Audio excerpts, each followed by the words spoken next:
Hey guys, how's it going? So today we got a Stihl ms461.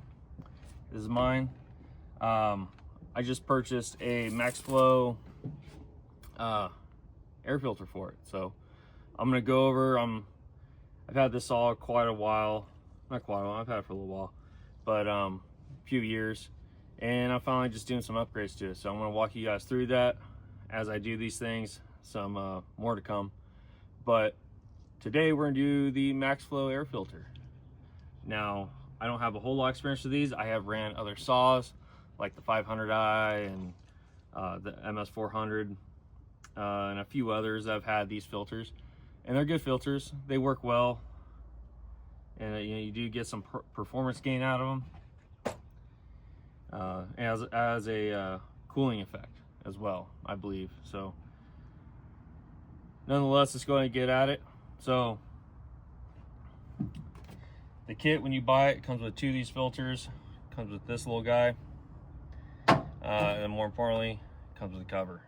Okay, so a few things we're gonna want to do is we are going to, let's go ahead and, you gotta put oil on this, right? So you can read the instructions. I kind of already know, right? So first off, kind of look at a couple things here. This is the old filter, right? She performed well with it. Didn't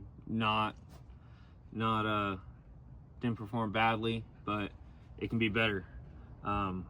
These Stihl ms461s, they're kind of dogs.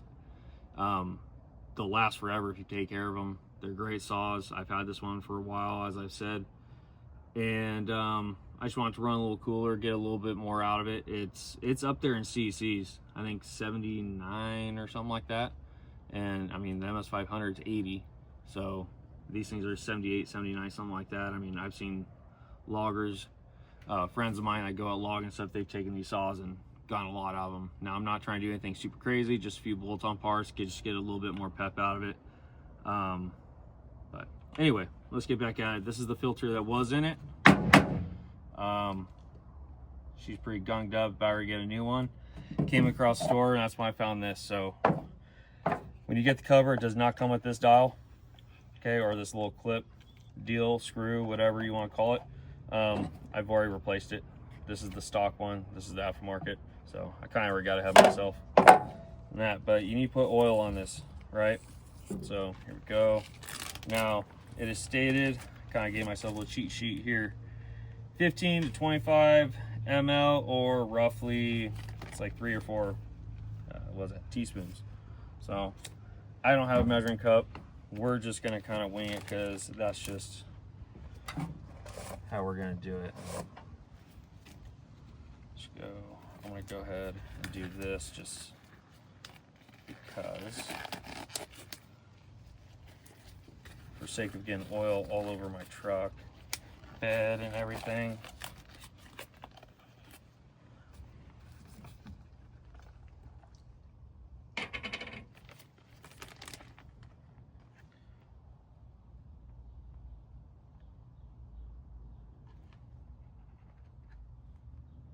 A little. So dash more for good luck. Good measure. All right. If you guys are wondering what oil I'm using, I went to local saw shop. Got some of this one right here. This is what they recommended, the foam filter oil by Bel Ray. That's what we were using. Highly recommended. So what we're gonna do here is we're gonna toss this in here. Okay. And kind of seal it up. Okay, and this is the easiest way that I've seen to do it. Just kind of work this around.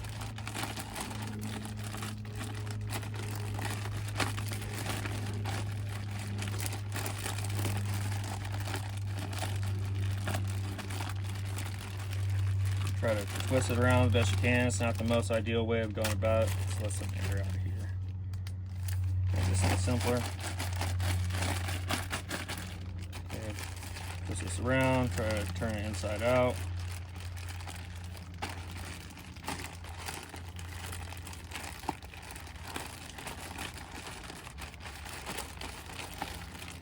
work this oil all around. You want to try to be even coated too. I mean, you can tell by the discoloration in there where the oil is at and kind of work it around.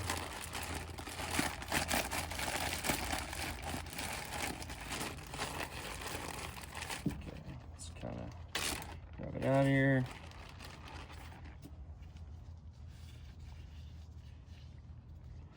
Okay, inside you can kind of see it's worked that oil, and you kind of see the discoloration right here. Kind of work that around. Get as even as possible, right, for even filtration. Okay, so about as good as we're gonna get it, I think. Not too bad. Okay, so next, put this in here. Kind of helps keep the form, keep the shape. All right. Put this to the side. Nice. And you could also notice how much bigger this is. This is wild. So it's such a bigger filter. So I'm gonna go ahead take this off. Here, toss this to the side. I'm going to clean this out while I got a chance. Make sure you put the choke down and nothing flies into the motor.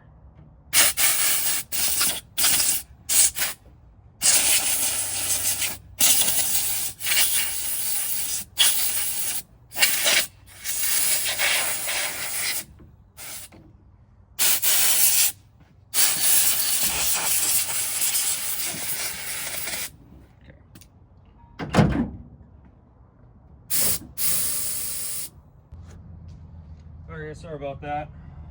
Looks like we lost a little bit of time. Kind of unfortunate. Memory filled up and it kicked the damn video off. So, based on the film I've seen, I'll recap. Looks like it cut out me blowing out the inside. Okay, so I blew out the inside. We test fitted the filter. Okay, so we got that on. I went ahead and I trimmed down on this Maxflow cover. I trimmed this down because it does interfere with the controls a little bit. Just kind of catches a little bit. It's a bit annoying when using. So anyway, it's just annoying. I did try it. It seems to fit a lot better. I might need to take out a little bit more. I do have a little bit more here that I could take off, and I probably will in the future, but I'm going to give it a test run on some jobs and kind of see where that goes. Let's see. So we are in the middle of taking some of this out for the controls, because you can see as I put it on here, it covers the controls. So it covers the high control mostly, makes the idle and the low. It's still exposed, but you kind of have to push on the cover a little bit, bring it out. So we're going to take a little bit of this out. So be right back.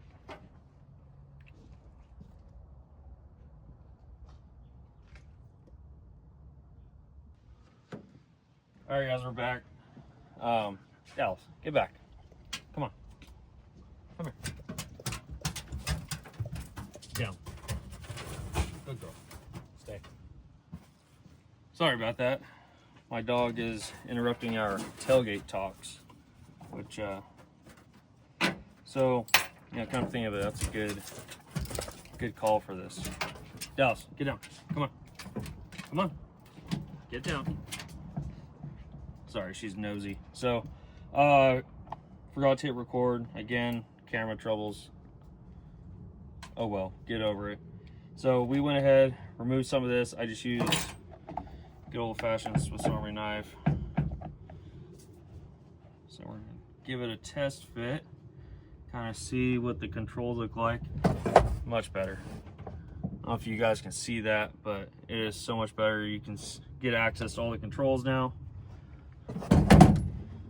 I can possibly see maybe getting there a little bit more, but as it stands right now, that's good enough for me. As long as I can get in there and do micro adjustments if needed, that's all I care about. So let's put this away.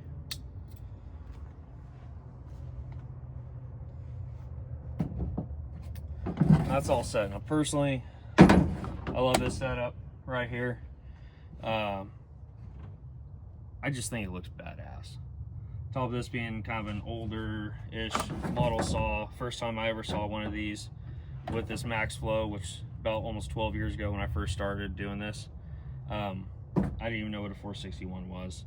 I just saw a guy using one. I was like, damn, that's a cool saw. It let me hold it, do a couple bucking cuts with it, and it had one of these on there. I always wanted one. So ever since I got this saw a couple years ago, I always wanted to put one on. But I just think these remind me of like an old hot rod with a cowl hood. You know what I mean? Just a little obnoxious. Some people hate them. I love them. But I don't have any wood here today to see how she really performs, but that's my take on the installation of the Maxflow air filter for the Stihl ms461. Didn't take me many tools. I can line them out here for you. So I got a Sharpie, got the old cover just to kind of give a good diagram where it was. Brought my Dremel out. Okay, this is the cordless one that just recharges. It's good, but under stress doesn't like it so much. Ziploc bag, some oil, the parts of the Maxflow, air compressor's handy. Just make sure you blow it out. You should be cleaning your chainsaws regularly anyway, so whenever you get a chance, especially when you're interchanging parts, if you are to take the clutch cover out, throw a chain, get a rag, something. I like getting like carb cleaner, so I always carry a can on the truck, blow that crap out. It's always good. And in this case I ended up using pocket knife. So these are the tools I use to do the job. It's not hard. You do get a bit of performance, and I'll have to follow up with a video when I got something to cut. So till next time, have a great day, everyone.